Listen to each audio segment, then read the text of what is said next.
حسبي ربي جل الله ما في قلبي غير الله نور محمد صلى الله لا إله إلا الله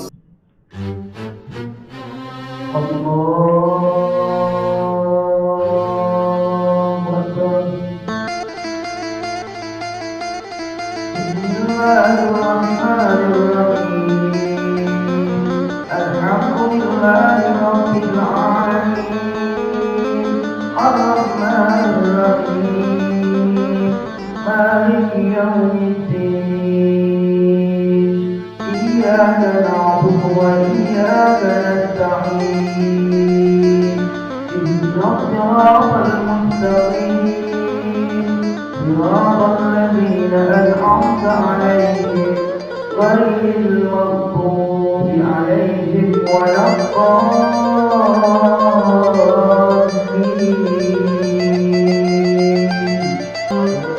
مثل الذين اتخذوا من دون الله أولياء كمثل العنكبوت اتخذت بيتا وإن أوهن البيوت لبيت العنكبوت لو كانوا يعلمون إن الله بالحق إن في ذلك لآية للمؤمنين.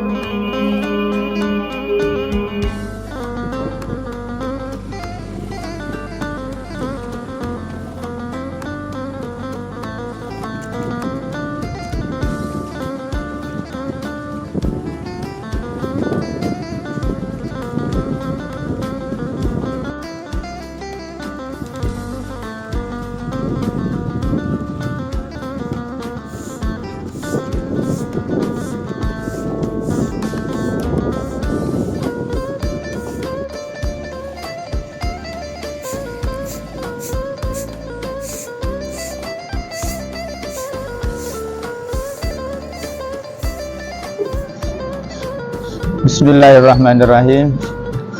Assalamualaikum warahmatullahi wabarakatuh. Alhamdulillahirabbil alamin. Allahumma shalli ala sayyidina Muhammad wa ala alihi wa ashabihi ajma'in. Amma ba'du. Bapak dan Ibu kaum muslimin, para pemirsa yang dirahmati Allah Subhanahu wa taala. Seperti biasa ba'da asar hari Jumat. Hari ini tanggal 22 Desember 2023 saya menyampaikan progres pembuatan dudukan kubah. Alhamdulillah, sebagaimana Bapak dan Ibu saksikan dalam tayangan video ini, saat ini sudah siap sebenarnya untuk dipasang kubahnya ya. Jadi saat ini sudah kelihatan rapi ini untuk tempat duduknya di mana kubahnya nanti dipasang. Saat ini juga sedang dipersiapkan finishing dudukan kubah ini ya. Lagi disiapin profilannya untuk jendelanya ini ya, supaya kelihatan lebih manis, lebih cantik ya kelihatan. Bapak dan Ibu kaum muslimin, para pemirsa yang dirahmati Allah Subhanahu wa taala, kembali saya menyampaikan jazakumullahu khairan katsiran kepada Bapak dan Ibu yang telah menyampaikan infak wakafnya ke Masjid Miftahus Salam melalui rekening atau langsung diserahkan melalui bendahara kami. Semoga Allah Subhanahu wa taala memberikan balasan yang lebih baik menerima infak dan wakaf Bapak dan Ibu, diberkahkan rezekinya, kemudian dilancarkan apa yang menjadi hajatnya ya, diselamatkan Bapak dan Ibu beserta seluruh keluarganya dunia dan akhirat. Dan kalau misalnya ada anggota keluarganya yang sakit, semoga Allah Subhanahu wa taala berikan kesembuhan, segera diangkat penyakitnya dan diberikan kesehatan. Bapak dan Ibu yang dirahmati Allah, Lebih daripada itu, kesempatan ini juga seperti biasanya saya menyampaikan sedikit berbagi tentang keutamaan masjid ya. Satu hadis Rasulullah Sallallahu Alaihi Wasallam menyampaikan tentang keutamaan masjid. An Abi Hurairah radhiyallahu anhu anin Nabi sallallahu alaihi wasallam qala ahabbul bilad ilallahi masajiduha wa abghadul bilad ilallahi aswaquha. Rawahu Muslim.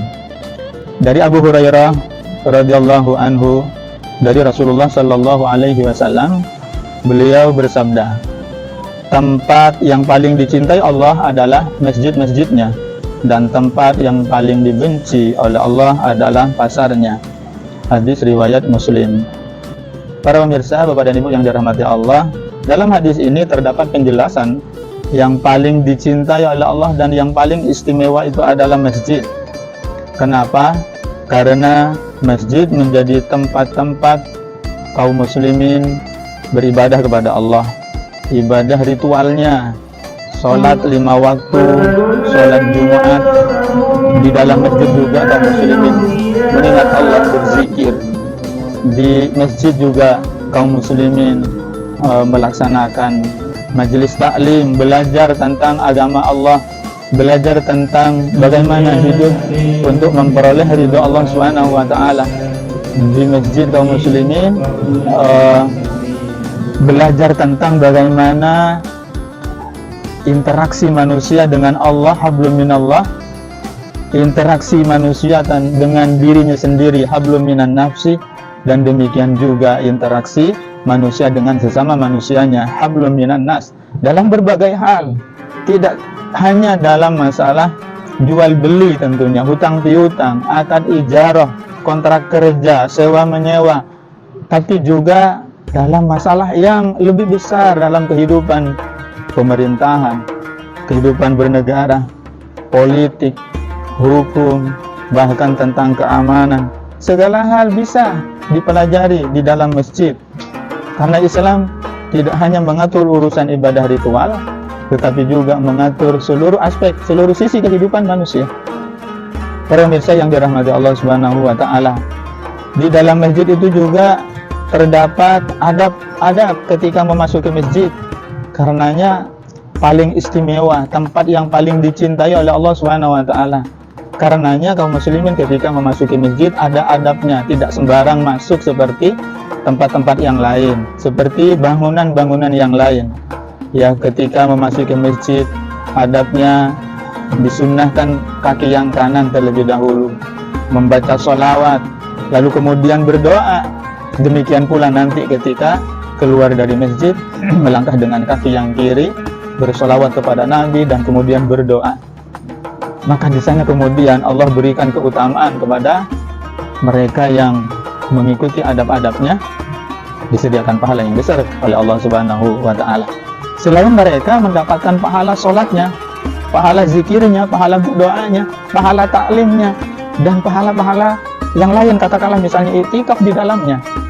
Para pemirsa yang dirahmati Allah Subhanahu wa taala, adapun pasar yang dikatakan di dalam hadis tadi sebagai tempat yang paling dibenci oleh Allah Subhanahu wa taala, karena ada kemungkinan di dalamnya itu terdapat senda gurau, hal-hal yang memalingkan daripada Allah Subhanahu wa taala.